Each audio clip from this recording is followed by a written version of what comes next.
Hello friends. आज हम लोग पढ़ेंगे methods for the plant genetic transformation का एक और नया मेथड जो है केमिकल मेथड। फ्रेंड्स, इस टॉपिक के अंतर्गत हम लोग डायरेक्ट मेथड पढ़ना स्टार्ट किए थे, जिसमें हम लोगों ने फिजिकल मेथड को कवर कर लिया है। फिजिकल मेथड के अंतर्गत 3 मेथड आते हैं: पार्टिकल बम्बार्डमेंट, इलेक्ट्रोपोरेशन और माइक्रो इंजेक्शन। अगर आप इन मेथड्स का वीडियो नहीं देखे हैं तो चैनल में वीडियो अपलोडेड है, प्लेलिस्ट बना हुआ है बायोटेक्नोलॉजी के नाम से, आप वहां जाकर देख सकते हैं। प्लेलिस्ट का लिंक मैं वीडियो के डिस्क्रिप्शन में भी दे दूंगा, आप वहां से भी डायरेक्ट देख सकते हैं वीडियो को, और वीडियो का लिंक भी दे दूंगा मैं।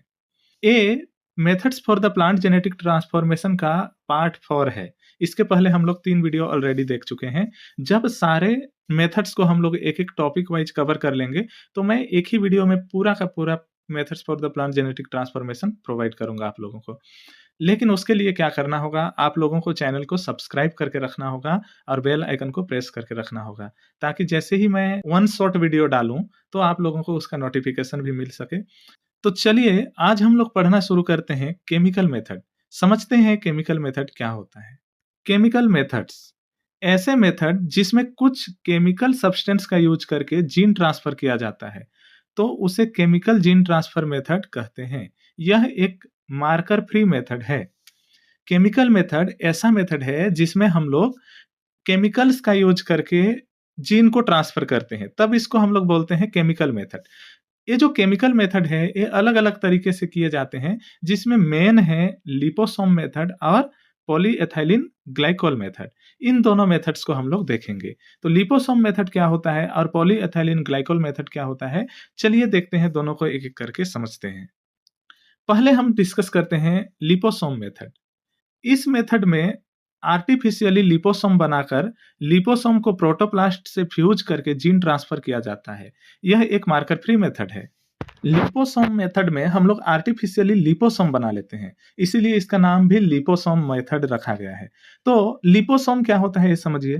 लिपिड मॉलिक्यूल में एक होता है नॉन पोलर टेल और एक होता है पोलर हेड। ये है पोलर हेड, इधर है नॉन पोलर टेल। तो इस तरीके से कुछ होते हैं लिपिड मॉलिक्यूल। अगर ये जो हेड वाला पार्ट है ये वाटर के संपर्क में रह सकता है, और ये जो टेल वाले पार्ट है फैटी एसिड चेन है, ये वाटर के संपर्क में नहीं रह सकते, ये वाटर को बिल्कुल भी पसंद नहीं करते। तो इस कंडीशन में अगर इसी तरीके से कई सारे लिपिड मॉलिक्यूल को अगर हम लोग किसी एक्वस सब्सटेंस में रख दें, मतलब वाटर वाले सब्सटेंस में रख दें, तो ये किस तरीके से अरेंज होंगे जरा देखिए। जो हेड वाले पार्ट हैं वो इस तरीके से बाहर बाहर बाहर बाहर इस तरीके से अरेंज होंगे ना, इस तरीके से। और अंदर की ओर क्या होगा, इनका पैर होगा, टेल वाला भाग होगा इस तरीके से। इससे क्या होगा, बाहर वाला इन्वायरमेंट वाटर वाला होगा जिसको फेस करेगा ये पोलर हेड, जबकि अंदर की ओर छुपा हुआ इनके टेल वाला भाग होगा, पैर वाला भाग होगा। तो इस तरीके से लिपिड को अगर हम रखें तो एक सर्कल फॉर्म में अरेंज हो जाते हैं, जिसको हम लोग लिपोसोम बोलते हैं। और इन्हीं लिपोसोम के अंदर जीन को ट्रैप कर दिया जाता है, डाल दिया जाता है, और उसको बाद में प्रोटोप्लास्ट से फ्यूज कर दिया जाता है। तो लिपोसोम के थ्रू हम लोग जीन को ट्रांसफर करते हैं, इसलिए इसको हम लोग लिपोसोम मेथड कहते हैं। अब देखते हैं लिपोसोम मेथड में हम लोग किस तरीके से इस मेथड को परफॉर्म करते हैं। पहला है आइसोलेशन ऑफ प्रोटोप्लास्ट। सबसे पहले जिस प्लांट के सेल में हमें जीन को ट्रांसफर करना है उसके प्रोटोप्लास्ट को आइसोलेट कर लिया जाता है। डायग्राम में देखिए, सबसे पहले हम लोग क्या करते हैं, मान लीजिए एक प्लांट है, इस प्लांट में हमें जीन को डालना है, फॉरेन डीएनए को। तो इस प्लांट में से हम लोग सबसे पहले प्रोटोप्लास्ट को आइसोलेट कर लेते हैं। प्रोटोप्लास्ट आइसोलेशन कैसे किया जाता है इसका वीडियो डला हुआ है चैनल में, आप जाकर देख सकते हैं। दूसरा स्टेप क्या करते हैं देखिए, फॉर्मेशन ऑफ लिपोसोम। एक एक्वाटिक केमिकल सॉल्यूशन में केटाइनिक लिपिड एंड डीएनए सैंपल लेते हैं। केटाइनिक लिपिड का नेचुरल प्रॉपर्टीज होता है कि वो आपस में जुड़ जाते हैं, जिससे लिपिड स्फेरिकल स्ट्रक्चर बना लेता है, जिसके अंदर डीएनए ट्रैप हो जाता है और लिपोसोम बन जाता है। ठीक है, चलिए इसको भी डायग्राम से देखते हैं। यहां आप देख पा रहे हैं इस वाले डायग्राम में हम लोग क्या किए, एक बीकर लिए, उसमें कुछ सॉल्यूशन लिए, एक्वाटिक सॉल्यूशन, उसमें हम लोग केटाइनिक लिपिड डाल दिए और फॉरेन डीएनए को डाल दिए। फॉरेन डीएनए क्या होता है भैया देखो, हम लोग इस प्लांट में तो फॉरेन डीएनए को डालना चाहते हैं, लेकिन फॉरेन डीएनए मतलब जो बाहरी जीन है या बाहरी डीएनए है उसे कहीं से तो लेंगे। तो मान के चलो ये एक प्लांट है, इसमें से हम लोग जीन का एक टुकड़ा निकाल लिए या डीएनए का एक टुकड़ा, इसी डीएनए के टुकड़े को हम लोग फॉरेन डीएनए बोलते हैं। तो हम लोग इस फॉरेन डीएनए को इस सॉल्यूशन में डाल देते हैं और केटायनिक लिपिड को डाल देते हैं। तो क्या होता है, जो लिपिड हैं, लिपिड के पोलर हेड इस तरीके से किनारे में अरेंज हो जाते हैं और स्फेरिकल स्ट्रक्चर बना लेते हैं राउंड, और इनके टेल इस तरीके से अंदर की ओर होते हैं और इन्हीं कैविटी में, इनके बीच के कैविटी में इस तरीके से ट्रैप हो जाता है जो फॉरेन डीएनए होता है वह। तो यहाँ पे आप देख सकते हैं ये जो ग्रीन कलर से बनाया गया है ये लिपिड है और इनके बीच में जो रेड कलर दिख रहा है वो डीएनए है, फॉरेन डीएनए जो ट्रैप हो गया है इनके अंदर। इस तरीके से लिपिड के सर्कल में डीएनए ट्रैप हो जाता है, मतलब डीएनए के चारों ओर लिपिड का कवर बन जाता है, ऐसा बोल सकते हैं। इसको हम लोग बोलते हैं लिपोसोम। तो दूसरा स्टेप हमने क्या कर लिया, लिपोसोम का फॉर्मेशन भी कर लिया। लिपोसोम फॉर्मेशन के बाद नेक्स्ट स्टेप हम लोग क्या करते हैं, fusion of protoplast and liposome. Liposome and protoplast को एक केमिकल सॉल्यूशन में रखकर फ्यूजन कराया जाता है। अब हम लोग क्या करेंगे, लिपोसोम और प्रोटोप्लास्ट को लेते हैं और एक केमिकल सॉल्यूशन में रख देंगे। जैसे देखिए डायग्राम में हमने यहाँ से प्रोटोप्लास्ट आइसोलेट किया था, दूसरा स्टेप यहाँ पे लिपोसोम का फॉर्मेशन किया। अब इन प्रोटोप्लास्ट को और इन लिपोसोम को एक साथ एक सॉल्यूशन में रख देते हैं फ्यूजन के लिए। तो यहाँ पे देख सक रहे हैं ये है लिपोसोम और ये है प्रोटोप्लास्ट, दोनों आपस में यहाँ पे फ्यूज हो रहे हैं, जुड़ जा रहे हैं और ये एक तरीके का लिक्विड मीडियम होता है, न्यूट्रेंट मीडियम ही होता है, जहाँ पे इन दोनों को रखने पर ये आपस में फ्यूज हो जाते हैं। और फ्यूज क्यों होते हैं, क्योंकि प्रोटोप्लास्ट का जो मेम्ब्रेन है वो भी लिपिड बाइलेयर है और लिपोसोम भी लिपिड से बना है, तो ये फ्यूज हो जाते हैं। जब फ्यूज हो जाएंगे तो इनके अंदर के जो डीएनए हैं वो प्रोटोप्लास्ट के अंदर ही आ जाते हैं। तो तीसरा स्टेप क्या करते हैं हम लोग, फ्यूजन कराए। नेक्स्ट स्टेप क्या करेंगे देखिए, transfer of foreign DNA. Liposome जब प्रोटोप्लास्ट के साथ फ्यूज हो जाता है तब लिपोसोम के अंदर ट्रैप डीएनए प्रोटोप्लास्ट के अंदर चला जाता है और ये डीएनए न्यूक्लियस के अंदर जाकर प्लांट सेल के डीएनए के साथ जुड़ जाता है। अब क्या होता है, यहाँ पे फ्यूजन हुआ, फ्यूजन होने पर जो लिपोसोम में था वो डीएनए अब तो प्रोटोप्लास्ट के अंदर आ जाएगा। तो यहाँ पे देख सकते हैं आप डीएनए प्रोटोप्लास्ट के अंदर आ चुके हैं। मैं जरा जूम कर देता हूँ, यहाँ पे प्रोटोप्लास्ट के अंदर डीएनए आ चुके हैं। अब ये डीएनए कुछ समय बाद न्यूक्लियस के अंदर चले जाएंगे और न्यूक्लियस के डीएनए के साथ मिल जाते हैं, जुड़ जाते हैं। तो इस तरीके से जीन का ट्रांसफॉर्मेशन कर दिया जाता है लिपोसोम मेथड द्वारा। आई होप आप लोगों को ये मेथड समझ में आया होगा। आगे हम लोग देखते हैं इसका एडवांटेज कि लिपोसोम मेथड का क्या एडवांटेज है। एडवांटेज, यह बहुत ही सिंपल मेथड है। जो लिपोसोम मेथड है यह बहुत ही सिंपल है। हमने इसमें क्या प्रोसेस किया, सिर्फ लिपोसोम बनाए, प्रोटोप्लास्ट आइसोलेट किए और दोनों को एक साथ मिला दिए, तो जीन ट्रांसफॉर्मेशन हो गया। बहुत सिंपल मेथड है। लॉन्ग टर्म स्टेबिलिटी, ये ऐसे जो ट्रांसफॉर्मेशन होता है उसमें लॉन्ग टर्म स्टेबिलिटी देखने को मिलता है। लो टॉक्सिक होता है, टॉक्सिक बहुत कम होते हैं, ना के बराबर, जीरो।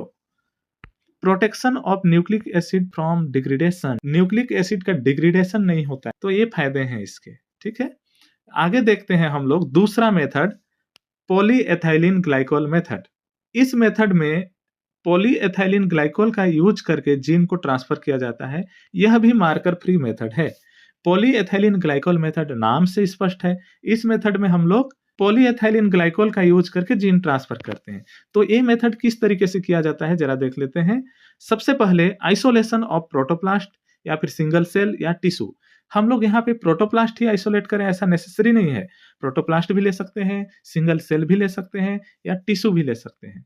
सबसे पहले जिस प्लांट में हमें जीन को ट्रांसफर करना है उसके प्रोटोप्लास्ट, सिंगल सेल को या टिश्यू को आइसोलेट कर लिया जाता है। सबसे पहले हम लोग क्या करते हैं, डायग्राम से देखते चलते हैं। मान लीजिए एक प्लांट है, इस प्लांट में हम लोगों को फॉरेन डीएनए को डालना है, तो इस प्लांट में से सबसे पहले हम लोग यहाँ पे प्लांट सेल को या प्रोटोप्लास्ट को या टिश्यू को निकाल लेंगे। ठीक है, दूसरा स्टेप हम लोग क्या करेंगे, फॉरेन जीन आइसोलेशन। जिस डीएनए या जीन को हमें ट्रांसफर करना होता है उसे टारगेट प्लांट से आइसोलेट कर लिया जाता है।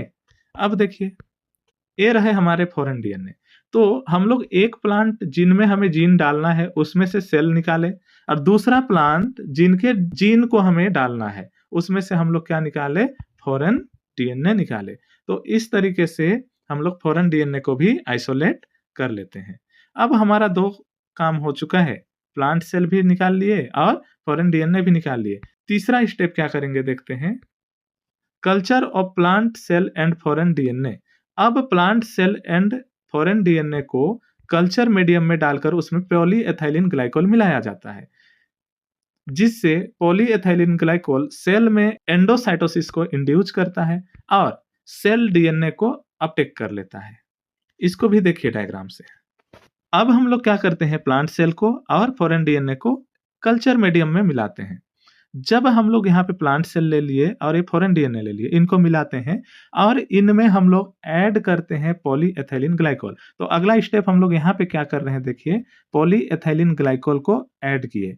तो पॉलीएथिलीन ग्लाइकोल ऐड होने पर आप देख रहे हैं यहाँ पे सेल राउंड शेप में है, यहाँ पे सेल में खांच बने हुए हैं। मैं जूम करता हूँ, यहाँ पे देखिए ये सेल है और सेल में इस तरीके से कैविटी बन रहा है, मतलब और इस कैविटी में फॉरेन डीएनए ट्रैप हो रहा है।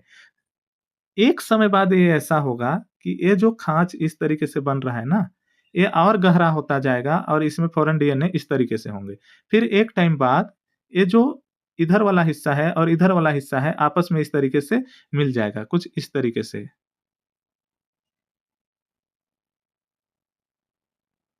और यहाँ पे फॉरेन डीएनए होंगे। फिर यहाँ से ऐसे कट लग जाता है।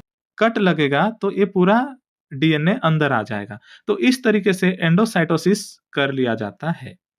तो यहाँ पे पॉलीएथिलीन ग्लाइकोल ऐड करने पर एंडोसाइटोसिस इंड्यूस होता है। एंडोसाइटोसिस होने के बाद अगला स्टेप क्या होता है, एंडोसाइटोसिस कंप्लीट हो जाएगा तो हमारा फॉरेन डीएनए क्या हो जाता है, इस तरीके से अंदर आ जाता है प्लांट सेल के और यहाँ से हमारा डीएनए ट्रांसफर हो गया। ठीक है, तो इस तरीके का प्रोसेस किया जाता है पॉलीएथिलीन ग्लाइकोल मेथड में। तो आई होप आप लोगों को ये भी समझ में आया होगा। तो दोनों ही बड़े सिंपल मेथड हैं और इम्पोर्टेंट भी हैं। ये वीडियो यहीं पे एंड करते हैं। आप लोग चैनल को सब्सक्राइब नहीं किए हैं तो कर लीजिएगा और बेल आइकन को भी प्रेस करके रखिएगा और अपने जैसे ही दूसरे स्टूडेंट्स के पास भी आप शेयर करिएगा वीडियो को। नेक्स्ट वीडियो में हम लोग पढ़ेंगे most important topic, vector mediated gene transformation. और वेक्टर मेडिएटेड जीन ट्रांसफॉर्मेशन में एक तरीका है एग्रोबैक्टीरियम मेडिएटेड जीन ट्रांसफॉर्मेशन, जो सारे एग्जाम के लिए इंपॉर्टेंट है। आप लोगों के सेमेस्टर एग्जाम के लिए भी, कॉम्पिटिटिव एग्जाम के लिए भी मोस्ट इंपॉर्टेंट टॉपिक है, तो उसे पढ़ेंगे। वो वीडियो काफी बड़ी होने वाली है और बहुत ज्यादा इंटरेस्टिंग भी होने वाली है, क्योंकि मजा आएगा उस वीडियो में आप लोगों को। ठीक है, यहीं एंड करते हैं वीडियो को।